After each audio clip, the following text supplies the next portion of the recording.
tamaño de las preguntas depende el tamaño del conocimiento. Esto fue claro en una batalla intelectual entre Stephen Hawking y Leonard Susskind, conocida como la Guerra de los Agujeros Negros. Acompáñenos a conocerla aquí, en las geometrías imposibles de la oveja eléctrica en Canal 22.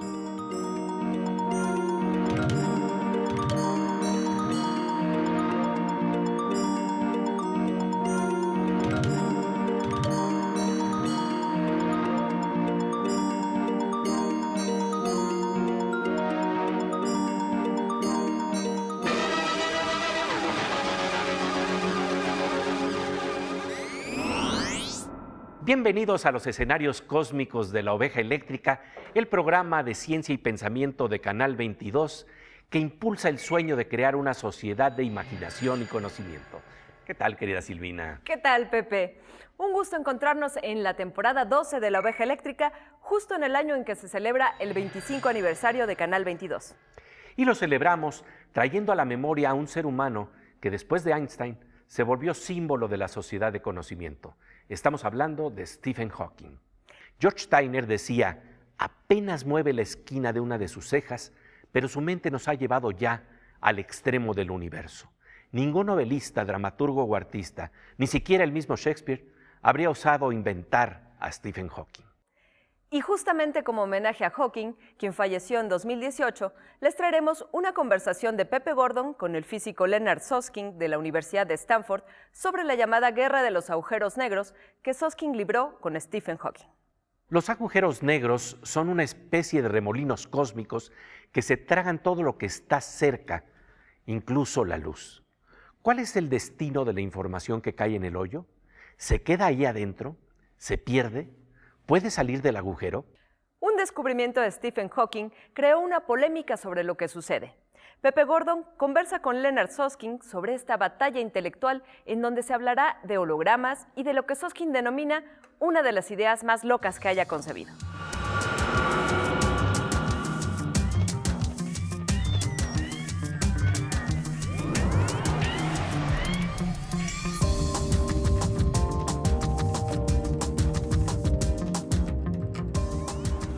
Let's talk about this holographic principle and the black hole word that you had with Stephen Hawking.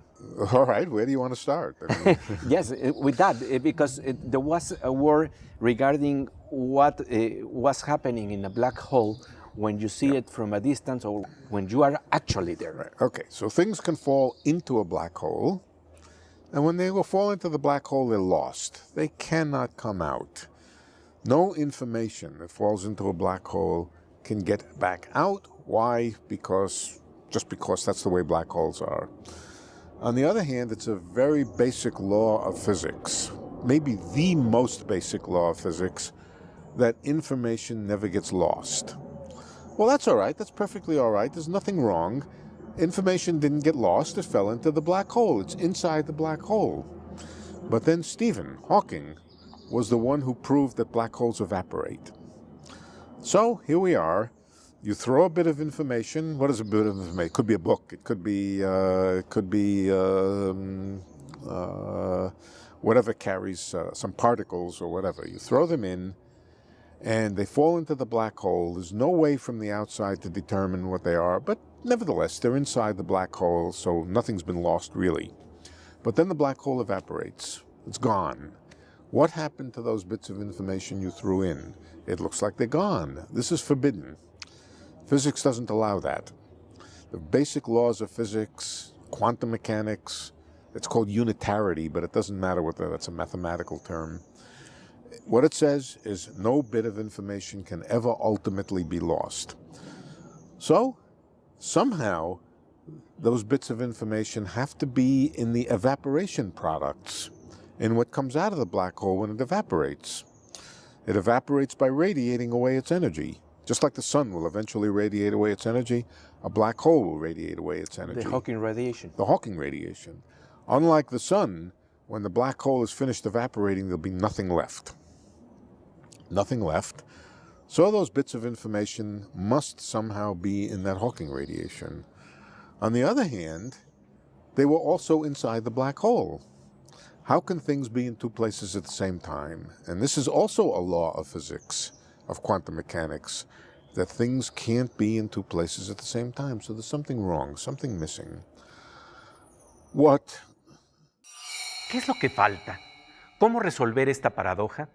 De ello seguiremos conversando más adelante con el físico Leonard Susskind de la Universidad de Stanford, quien sostuvo una amistosa e intensa batalla intelectual en torno a este problema con Stephen Hawking.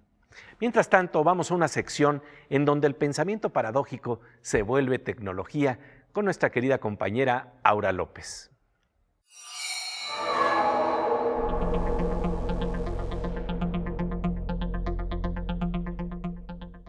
Pues querida Aura, un gusto encontrarnos ahora en esta nueva temporada de La Oveja Eléctrica. Muy feliz, Pepe, siempre es un gusto estar aquí. En tu sección precisamente hablamos de la paradoja de la oveja eléctrica, es decir, cómo una máquina sueña con ser humano. Es un tema muy paradójico, como lo mencionas, pero cada vez se vuelve realidad y en esta ocasión les traigo un ejemplo muy interesante porque es un robot que se espera que funcione como asistente artificial en la Estación Espacial Internacional. Este robot de esfera se llama Simón, tiene 2 cámaras, pero detecta a las personas, tiene bocinas para sacar su voz y usa inteligencia artificial de IBM Watson.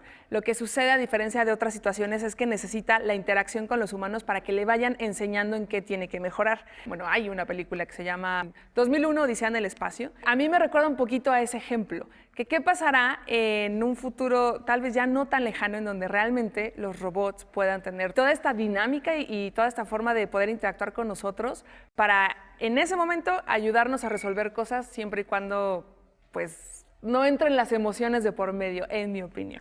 Como siempre, querida Aura, te agradecemos mucho tu presencia aquí en este espacio. Muchas gracias, Pepe. Volvemos enseguida a La Oveja Eléctrica, en donde estamos conversando sobre la guerra de los agujeros negros. Una interesante polémica entre Stephen Hawking y el físico Leonard Susskind como homenaje a las interrogantes que abrió Hawking. Incluso hubo una apuesta entre ellos. De ello hablaremos al regresar del corte.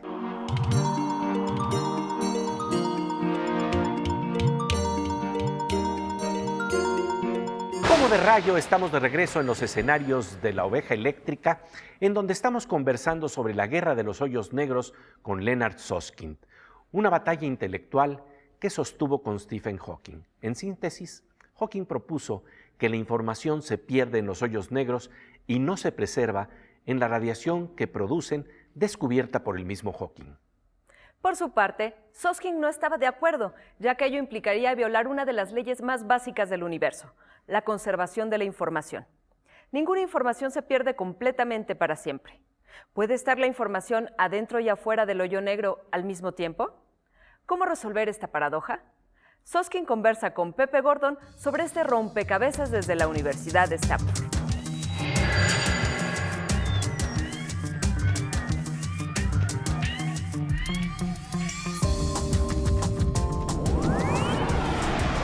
The idea that I had, and the idea that Gerard 't Hooft had. 't Hooft is a very great physicist, one of the really great physicists, and a very good friend of mine, but one of the truly great physicists of the 20th century. We both had the idea, somewhat independently, but also in talking to each other somewhat, that the horizon of the black hole might very well be like a hologram. Now, this was an analogy. The mathematics was related. Remember what a hologram is. A hologram is a two-dimensional film, a sheet. And on that sheet, if you looked at it under a microscope, there would be random little scratches and things, random things that you couldn't decipher at all. And yet, if you shine light on it, it will reconstruct a real three-dimensional image of things. It has full three-dimensional knowledge, and yet it's something on a surface. Began to think that the horizon of a black hole is like that. Everything. The point of no return. The point of no return. The horizon, the point of no return, is like a hologram.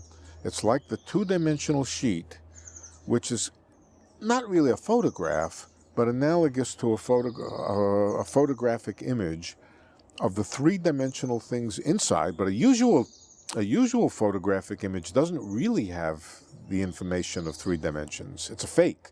It fools you into thinking there are 3-dimensional information. For example, you can't see what's behind. If I took a photograph of this tree up here, well, you can't see the tree, but if I took it would look 3-dimensional, but there would be no way to figure out from the photograph what's behind the tree. A hologram is different. It really has the 3-dimensional stuff. So we began to think that the horizon of a black hole is somewhat like a hologram, that it's a 2-dimensional encoding, it has all the information that ever fell into the black hole, but yet it's reconstructing 3-dimensional physics. Later on, we began to realize that it was more general than that. The whole world could be encoded on a 2-dimensional surface that bounds. Think of the world as a big sphere. Think about it as what's inside a big balloon. And the surface of the balloon is like the hologram and encoding everything inside the balloon. This idea was considered very radical and very crazy. I think many, many people said to themselves, well, Susskind and their Tuft used to be good physicists, but they've lost their marbles. But this was the only way that we could reconcile what we knew about black holes with what we knew about quantum mechanics. We tried everything else, and everything else failed. The only thing that was left was this crazy idea that I had been thinking about for years and years and thought was too crazy. And it was the last thing. Is it accepted now? Yes, it's completely accepted now. Largely by the work of a very famous today physicist by the name of Juan Maldacena. Yes. And who is one of the giants of theoretical physics. And his work really made this idea very, very concrete, very, very rigorous, and put real equations to it.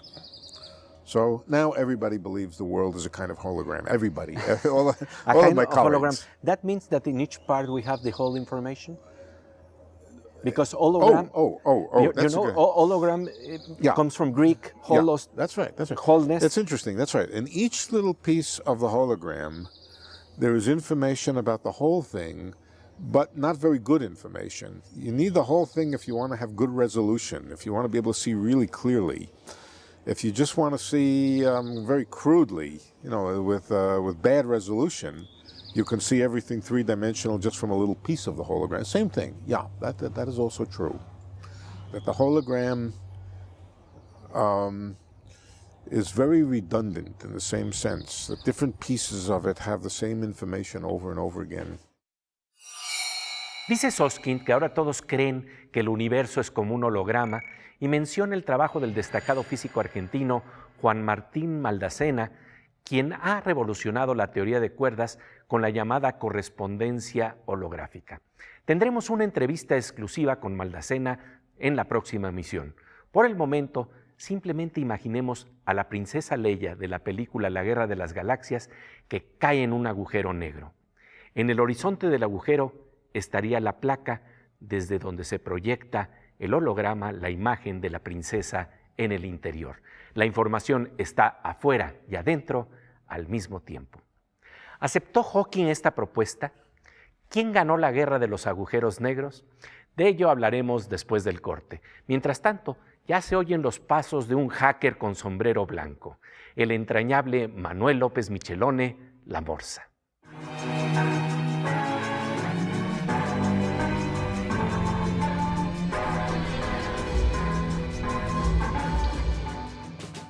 Pues querido Morsa, un gusto encontrarnos aquí en La Oveja Eléctrica, 12 temporadas en el marco de los 25 años de Canal 22. Nada más, Pepe. Nada más, ¿no? Y bueno, cuando estamos hablando de Stephen Hawking, estamos hablando de un físico que tuvo ese nivel de popularidad, se metió en la imagen, es una imagen simbólica en la conciencia colectiva de la pasión por entender y por conocer. Después de Einstein no creo que hayamos tenido una imagen tan poderosa, ¿no? Vamos, su campo de trabajo era la cosmología, los hoyos negros, la mecánica cuántica, esas cosas. Y además con el agravante de estar enfermo de lo que estaba enfermo, ¿no? Que lo tenía inutilizado en mucha medida, ¿no? Pero creo que después de todo, Hawking representa un poco esta esperanza de que la ciencia sigue avanzando a pesar de todos los pesares. A pesar de todos los límites. A pesar de todos los límites, a pesar de esta situación que uno podría decir, ¿cómo puede alguien lidiar viviendo así? Y sin embargo poder pensar en los problemas del universo, de los agujeros negros, me parece sorprendente, ¿no? Como tú dices, pasó esta frontera y se volvió popular, ¿no? Sí, aparecía igual en una serie como Los Simpson, Ajá. o aparecía por igual en The Big Bang Theory, esta gran serie también, haciendo un cameo. Sí, y entonces se volvió entrañable en la conciencia colectiva como símbolo de nuestra pasión por conocer, ¿no? Y eso habla de su importancia desde cuando muere, se vuelve noticia mundial. ¿Cuántas veces un científico se vuelve noticia mundial porque fallece? Hawking es muy importante. Y es importante también por el tamaño de sus preguntas. Eso es lo que estamos viendo en este programa, que a veces la ciencia, precisamente en sus grandes avances, se da, por supuesto, por las respuestas, pero a veces también por el tamaño de las preguntas. Ah, sí, en ese sentido Hawking es impresionante, ¿no? Pues, querido Morsa, como siempre, agradecemos tu presencia aquí en la Oveja Eléctrica. Gracias, Pepe, a 12 años. Y después del corte regresamos enseguida a este espacio para conocer el desenlace de la guerra de los agujeros negros. ¿Quién ganó la apuesta? ¿Stephen Hawking o Leonard Susskind? ¿Cuál fue la apuesta?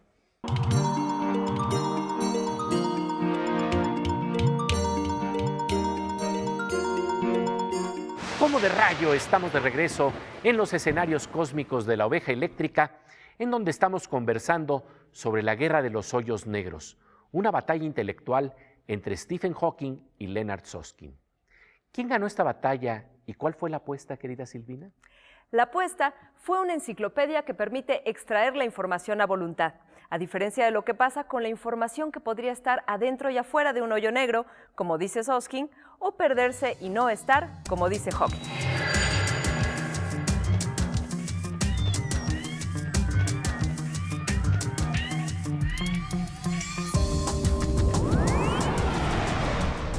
And this led you to win the war with Stephen Hawking, because at the end it was... Well, you know, to say I won the war, so to Stephen say. Hawking was a great general.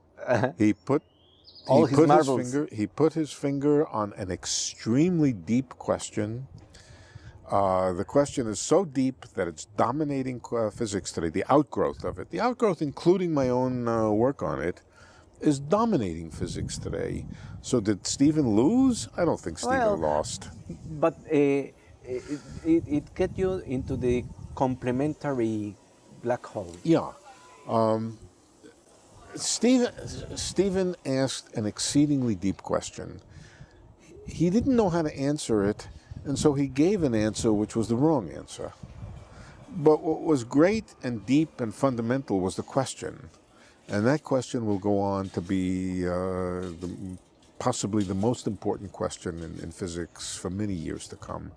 So it was half a joke. When I called what's the question? What's Stephen Hawking's question? Does information come out of a black hole? Yes. Does information come out of a black hole? That's a great question. Yeah. And then he answered, and he said no. Well, I think he was wrong. We all think he was wrong. But it wasn't the answer that was the profound, the really deep, profound thing. It was at that time, there was no way he could have known. It was incredible that he asked the question. So it was a half a joke when I called it the Black Hole War. Stephen's a good friend of mine. Yes, I know. We were never at war with each other. I know. We like to tease each other about it, and I, of all people, certainly recognized the greatness of his question, that it was going to dominate physics for many years. If I have a regret about that book that I wrote, it might be the title, The Black Hole War.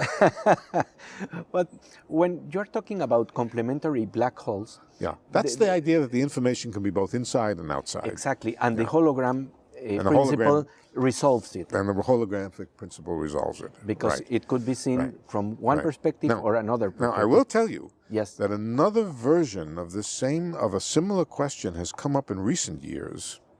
It's called the firewall paradox. Right? There are some very serious people who thought and who had what they thought was evidence that the complementarity picture was wrong, and that there is no inside to the black hole, that the black hole has an edge to it and nothing can penetrate that edge, The firewall. the firewall. I don't even think, well, I can't speak for them anymore, but I think by now, and again, I think they had the wrong answer, but had a very, very, very deep paradox. Paradox so deep that it taught us an enormous amount. I think in the end, the complementarity idea is surviving, it's thriving, it's correct. The firewall idea will go away, but what we learned from it will be very profound. This wasn't from Stephen. This was from Joe Polchinski and Don Marolf and other people. And again, an extremely deep question, possibly the wrong answer, but what you learn from it, very profound. Stephen asked an exceedingly deep question. He didn't know how to answer it, and so he gave an answer which was the wrong answer. But what was great and deep and fundamental was the question. And that question will go on to be possibly the most important question in physics for many years. El entrañable Stephen Hawking se reía al pensar que un holograma de sí mismo podría jugar póker con Einstein y con Newton. ¿Dónde se puede cobrar?, decía con humor. Con esa gracia también lo evocó Leonard Susskind antes de que falleciera.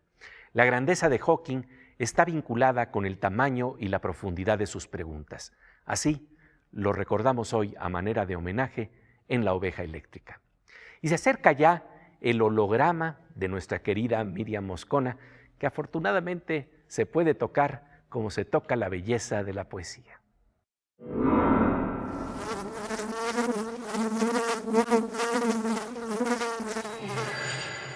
Miriam, querida, 12 temporadas de La Oveja Eléctrica en el marco de 25 años de Canal 22. Ni yo me la creo, Pepe, qué barbaridad. Y sobre todo tú y yo, que pues ya estamos añositos y hemos pasado estos 25 años tan pegados en nuestro trabajo, pues yo me he vuelto adicta a esta investigación semanal para hacer esta cápsula. Tú eres el culpable de toda esta adicción. Y bueno, ya que estamos hablando de edades enormes, hoy vamos a hablar de un cuerpo celeste que va a dar una clave importantísima para la información científica. Vamos a ver de qué se trata. Claro que sí, querida Miriam. Hace poco, un equipo de astrónomos descubrió a una distancia de más de 13 millones de años luz de la Tierra el agujero negro supermasivo más antiguo que se haya encontrado, de acuerdo al estudio de un grupo de científicos de Alemania y de Estados Unidos publicado en la revista Nature. Este gigante impresiona con sus parámetros. Logró crecer hasta tener 800 millones de veces la masa del Sol cuando el universo solo tenía el 5% de su edad actual, unos 690 millones de años después del Big Bang. Los investigadores opinan que este objeto supermasivo podría ayudar algún día a arrojar luz sobre una serie de misterios cósmicos. Por ejemplo, cómo los agujeros negros alcanzaron tamaños gigantescos tan rápido después de la gran explosión y cómo el universo se liberó de la niebla turbia que una vez llenaba todo el cosmos. Entonces dijo Dios, sea la luz, y hubo luz. Y vio Dios que la luz era buena, y separó Dios la luz de las tinieblas. Si le suenan conocidas estas palabras, relaciónelas con esta información, es decir, con la frase de un científico, cómo el universo se liberó de la niebla turbia una vez que llenaba todo el cosmos. La Oveja Eléctrica se lo deja de tarea. Pues nos quedamos con la gran tarea cósmica que nos deja nuestra querida compañera Miriam Moscona aquí en las geometrías imposibles de la oveja eléctrica. Con los misterios de los agujeros negros que explora la ciencia, damos paso ahora a la sección Cantos Cuánticos de Fernando Rivera Calderón.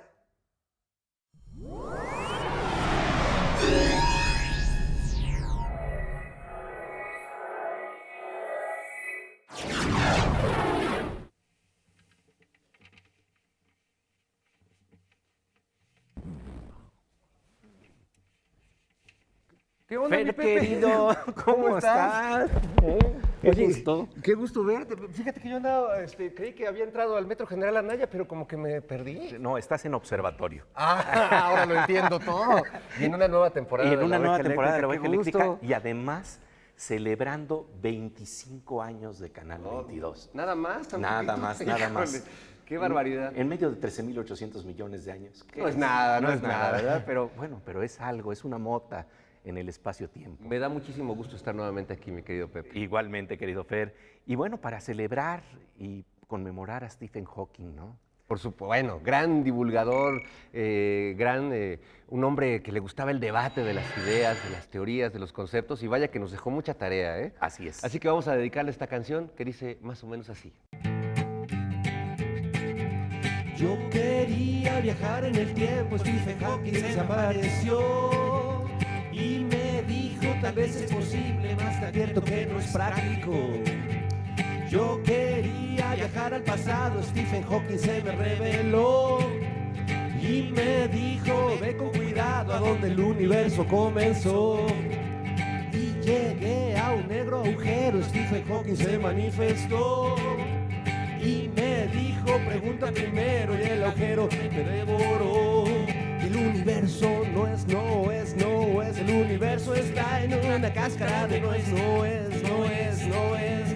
El universo está en una cáscara de nuez, no es.